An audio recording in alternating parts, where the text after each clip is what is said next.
Alright, guys, so there has been a lot of yapping regarding James Gunn's upcoming Superman reboot, and I figured I would go over some of it. So today I'm going to talk about the box office projections, the initial ones, as well as some reports of there being turmoil behind the scenes.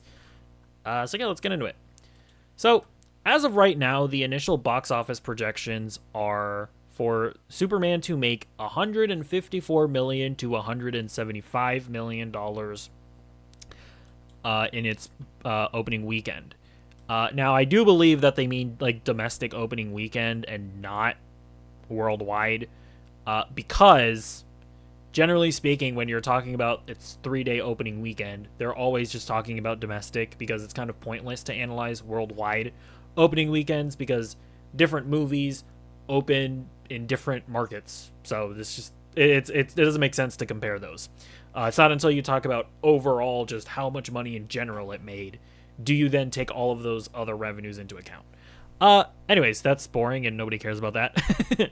So people are like, you have a bunch of like James Gunn mega fans that are sucking up, globbing up on that James Gunn cock, going, just guzzling buckets and buckets of his cum. What is the matter with me? They're going like, see? Take that, guys.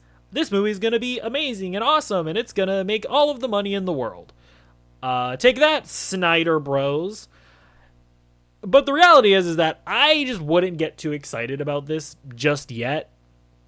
Because if people will remember, and I will bring this up right now, The Flash was initially, like, the initial box office projections was for it to make $115 to $140 million domestically on its opening weekend. How much did it ended up making? $55 million. Because the reality is that initial box office projections, like, you just can't put too much stock into them, right? Like, and like before you go crazy and start going like, haha, see these box office analysts and the people that make these projections, they don't know what they're talking about. Just to be clear, as we got closer to the release date, the box office projections started falling, right? By the time it was ready to open up, The Flash was projected to make $70 million. Now, still fell below even those projections, but still, like, just to be clear, it's not like box office analysts like are just completely incompetent or whatever. At the end of the day, you're making predictions. You're not always gonna hit the nail on the head. So, do I personally think that Superman will make 154 to 175 million dollars? Personally, no. I just can't, like, listen. Actually, let me go through some of their reasoning because it is actually pretty valid. So, I would say the main thing that they're using here is this line here. So it says, in December, the first full trailer became the most viewed in Warner Brothers and DC history with a reported 250 million plus views. I mean, that's kind of a big deal, right? So this is basically to say that the first Superman trailer was viewed more than like the first Barbie trailer, which is a recent movie that crossed $1 billion. It was viewed more than, like, I'm trying to think of other recent Warner Brothers movies that have been ultra successful. My mind is blanking, but we'll just stick with Barbie, I guess. The trailer was viewed more than Barbie. That movie went on to make $1 billion. Let me actually check. What was its opening weekend? Okay, so it says here that Barbie opened to $155 million in its opening weekend. I mean, yeah, like, if we just take that bit of analysis there, I mean, that tracks with this box office tracking, actually. However, just personally, I just can't get away from the reality, which is that audiences completely gave up on the DCEU. I mean, like we just saw with the Flash, like audiences simply stopped caring about DC.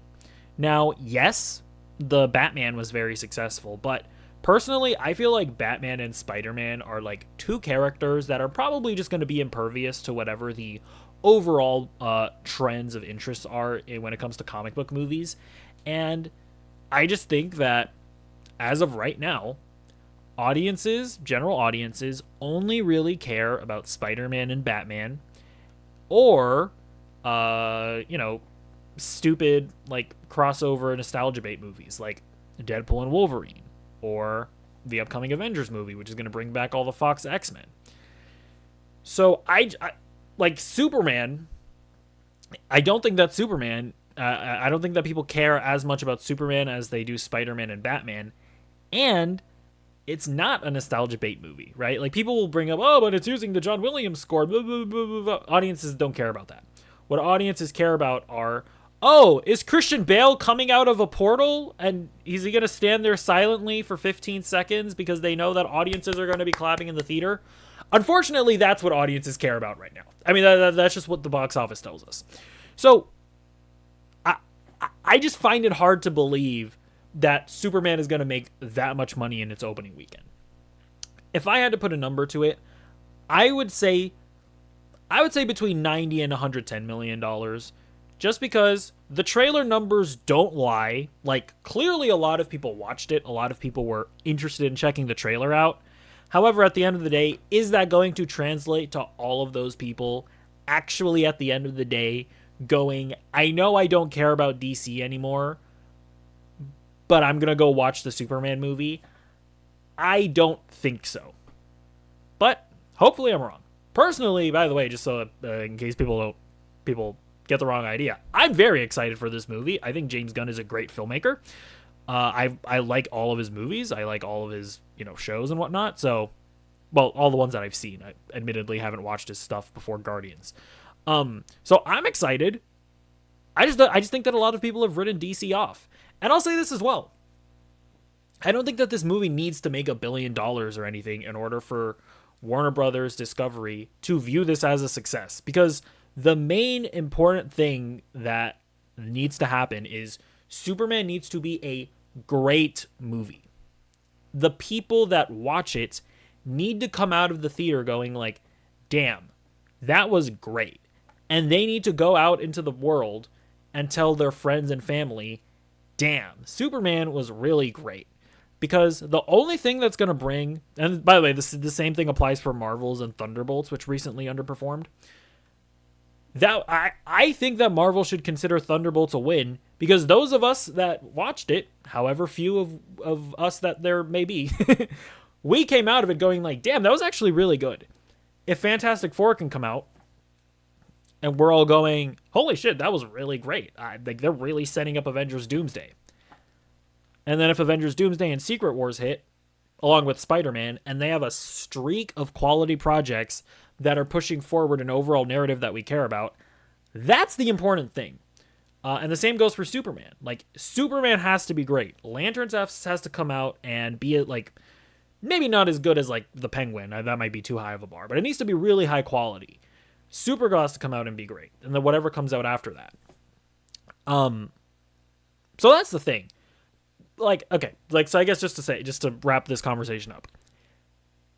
First of all, I mean, don't attach your entire personality to filmmakers or brands or franchises. That's really cringe.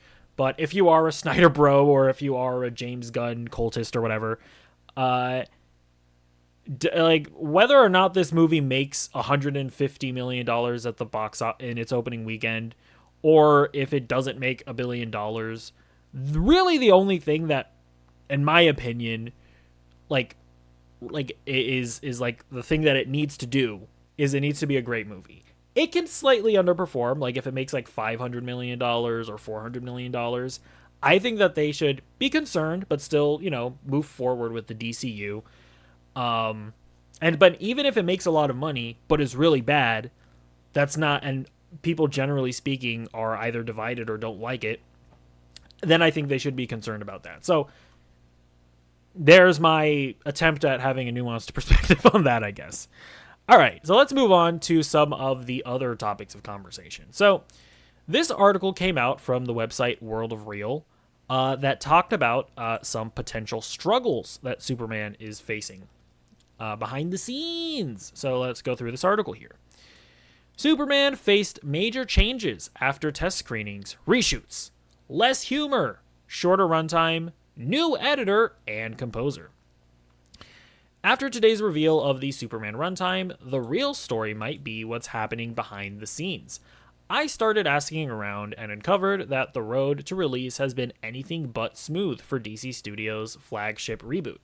Tensions are high at Warner Brothers, where CEO David Zaslav and DC Studios leads James Gunn and Peter Safran are scrutinizing every frame to avoid another franchise misfire. Sources close to the production say the film received a mixed reception at earlier test screening, triggering a cascade of changes. Gunn's original cut apparently leaned heavier on humor, something the execs weren't entirely sold on. In response, several comedic beats were cut, trimming down both tone and runtime. More intriguingly, one of the film's editors was quietly removed mid-process, leading to a slight reworking of the film's structure. This was somewhat of a tweak and signaled a slight shift in how the story was being presented. Some key sequences were shuffled and minor scenes were added during recent reshoots. The music department wasn't spared either. A second composer was brought in late in the game to reshape the score, suggesting the tone may have been in flux as recently as a few weeks ago. It's all part of what one insider described as a slight course correction. Although about 25 minutes of footage has been trimmed from earlier versions, giving the final cut a leaner feel, the adjustments hint at a studio anxious to get it right, especially with this being the first major installment in the rebooted DC universe. The last test screening is set to happen this week. Whether these 11th hour changes will pay off remains to be seen, but there is a tad more confidence now that the finished product, which is officially in the can, turns out to be a great film. So I've seen a lot of people like rating this and going, kind of the opposite of what I was talking about before. You have a lot of the Snyder bros out there being like, haha, see, we knew it. We knew the film was bad. We told you. Ha ha ha ha. And, this is one of the just interesting parts about modern day film discussions and analysis where, I'll just be honest, as a fan, I don't like that we get all of these reports. Like, I'm not going to sit here and pretend that I know the ins and outs of how the filmmaking process works. Like, actually, like a part of the article here, let me bring this back up, where it says, it's all a part of what one insider described as a slight course correction.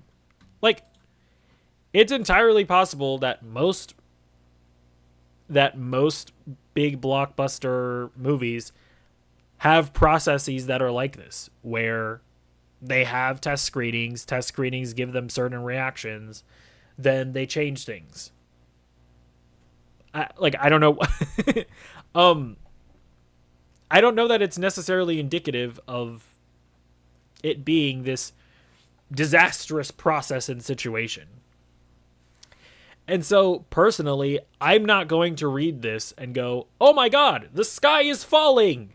I'm Chicken Little. I'm just not going to do that. Now, I'm also not going to cope about it and say, oh guys, this is definitely 100%, nothing to see here. This is definitely not anything bad, because I just can't pretend to know. I'm not a filmmaker. Like, I can't pretend that I can, like, realistically analyze this stuff accurately. You know what I mean? So, I don't know. Like, and actually, I'll bring this up as well. The Hollywood Reporter gave their own take on this situation, where they actually diminished the situation even further. What is wrong with James Gunn's Superman is a question that bubbled up this week, with reports of the movie losing and gaining a composer, losing and gaining an editor, and other sky is falling down town crier yells on social media. Here's what we know. The movie had 3 days of pickups in Atlanta, but no major reshoots. So that's interesting. So that's what the Hollywood Reporter is saying. Personally, I'm going to take the Hollywood Reporter's reporting more seriously than World of Real. Nothing against World of Real. It's just that the Hollywood Reporter is one of the major trades. So there's that. John Murphy started as the composer, providing the John Williams-inspired electric guitar riff, and David Fleming was brought in as an additional composer early on this year. Both of their music will be in the movie, as well as plenty of Williams' tones. So, again, I don't know if that's because that was a problem with the John Murphy guy, or if they just brought in David Fleming because they just wanted somebody else's touch on it. Like, I don't know if John Murphy was doing a bad job. I don't know. Like, it doesn't necessarily say here. And there have been a few test screenings. I'm no defender of Gunn, but none of this is unusual, says one source with knowledge of the inner workings of DC. It's part of honing of the movie. Any movie. So this insider that the Hollywood Reporter is talking to is basically saying that all of this is totally normal. So, again, that's the thing. Unlike a lot of people on Twitter and a lot of other content creators, I'm just not going to sit here and pretend that I know, because I don't. I don't. Anyways, another person close to the production echoed the sentiment. Gunn absolutely tests. He absolutely tinkers. He's not one of those directors who can't take suggestions. This person says. Studio sources say that Gunn is due to deliver a final and locked cut next Friday. That's 5 weeks before its July 11th release date, and a sign of studio satisfaction. So, I mean, I guess that right there does, I guess, just again, as a layman, that actually does ring true to me. Like, if it really is the case that by next Friday, the movie is just going to be done and they're going to stop working on it, I mean, that would be a sign of confidence, wouldn't it?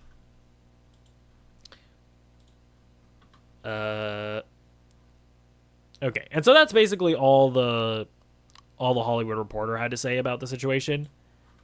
Look, at the end of the day, what I said earlier is just, I guess, what I'm going to end off with. We truly do live in a time right now where a lot of us laymen are just, and this is just a realization that I've come to recently. Like, we just know, and we observe, and we read about, and we get into the nitty gritty about all of these behind the scenes details. We read spoiler leaks. We look at set photos. We read about test screenings, and we read about behind the scenes changes and whatnot. And I feel like we tend to get way too into our own heads, and we start acting like the sky is falling, or we start getting too overly confident when it comes to this stuff. And we just start coming to all of these assumptions, when I can't sit here and tell you whether or not any of this sounds normal, or whether or not it sounds like the movie's in trouble. And so I think I'm just kind of at the point where I'm not even going to try to make that argument. I'm not saying that I'm not going to talk about any of this stuff anymore in the future. I'll just talk about it reasonably and rationally, knowing my own limits, I think is what I'm trying to say here.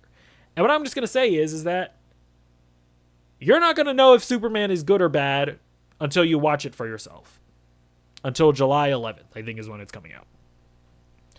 At that point, that is the only point in time where you will know whether or not you like or dislike this movie.